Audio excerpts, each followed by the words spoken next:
പ്രിയ സുഹൃത്തുക്കളെ, നന്മയുടെ നല്ല ദിവസം ഉത്രാടത്തിൻ്റെ തലേന്നല്ലേ. ഓണം സന്തോഷമായിട്ട് ആഘോഷിക്കാൻ സാധിക്കട്ടെ. എൻ്റെ കലാലയ ജീവിതം എന്ന് വെച്ചാൽ ഞാൻ പഠിപ്പിക്കുന്ന ജീവിതത്തിൽ എനിക്ക് എന്ന് ഞാൻ വിളിക്കുന്നൊരു കുട്ടിയുണ്ട്. എന്നാ വിളിക്കുന്നത് എൻ്റെ മനസ്സിൽ എത്രമാത്രം ആത്മാർത്ഥതയുള്ളതാണ്, എത്രമാത്രം മനസ്സുള്ളതാണ്, എത്ര തൻ്റെയുള്ള പെൺകുട്ടിയെന്നറിയോ. റായ്ക്ക് നല്ല ധൈര്യമാണ്. റായുടെ മനോധൈര്യം ഭയങ്കരമായിട്ട് റായനെ പിടിച്ചിരുത്തുന്ന. എന്നെ കേൾക്കുന്ന എല്ലാവരോടും ഞാൻ പറയണം, നിങ്ങൾ നിങ്ങളുടെ മനോധൈര്യത്തെ കളയാതിരിക്കുക, എടുക്കുക. എന്തു വന്നാലും ആസ്വദിച്ചിടണം മുന്തിരിച്ചാറ് പോലുള്ള ജീവിതം. ഒമർക്കായവൻ്റെ വാക്ക്. അതുപോലെ ഞാൻ എല്ലാവരോടും പറയണം, മനോധൈര്യം വിട്ട് ഒരു കാരണവശാലും കളിക്കരുത്. വലിയ കടലിൽ കൊണ്ടിട്, കരയ്ക്ക് കയറുമെന്ന് നമുക്ക് നോക്കാം.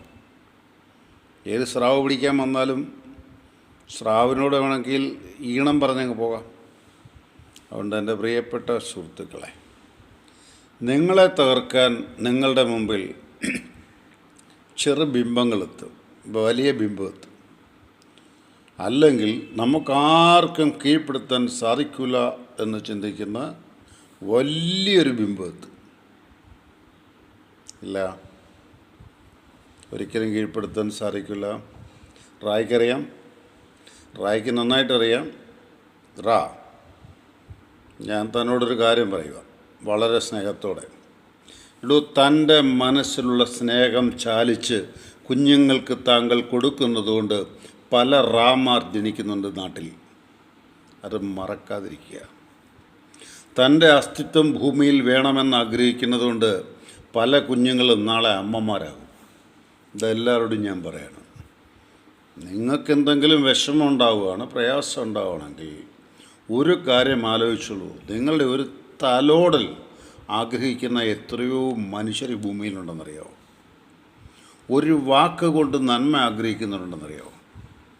അതുകൊണ്ട് തീർച്ചയായിട്ടും അങ്ങയുടെ ഒരു സാന്നിധ്യം ഈ ഓണത്തിന് ഒരു അത്തപ്പൂക്കളം പോലെ വന്നാട്ടെ, സ്നേഹത്തോടെ വന്നാട്ടെ. ഇത് ഞാൻ എല്ലാ അമ്മമാരോടും പറയണം, എല്ലാ അച്ഛന്മാരോടും പറയണം, എല്ലാ സുഹൃത്തുക്കളോടും പറയണം. നിങ്ങളുടെ ചെറിയ ഒരു തലോടൽ അല്ലെങ്കിൽ ചെറിയൊരു നോട്ടം, ഒരു നോട്ടം മതിയെന്നേ ഒരാളെ രക്ഷിക്കാൻ.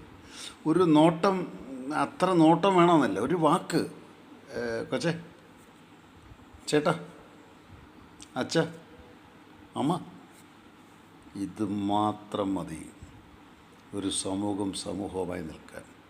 ഞാൻ നിർത്തട്ടെ. എന്താടോ, സന്തോഷമായിട്ടിരിക്കടോ.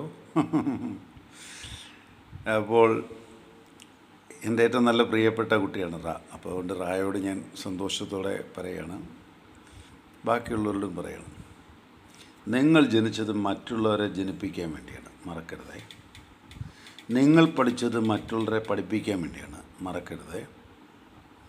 നിങ്ങൾ എഴുതിയത് മറ്റുള്ളവരെ കൊണ്ട് വായിപ്പിക്കാനാണ്, മറക്കരുതേ.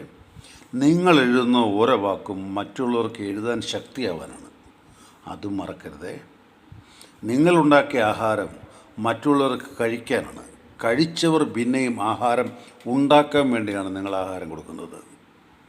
കിണർ കുഴിച്ചവൻ ഒരിക്കലും വെള്ളം കുടിച്ച് തീർത്തിട്ടില്ല. ആ കിണറ്റിലെ വെള്ളം ആര് കുടിക്കും? പിൻതലമുറക്കാർ കുടിക്കും. ഈ ഒരു തത്വം മനസ്സിൽ വെച്ചേക്കുക. നന്മയുടെ നല്ല ദിവസം. കമാൺ.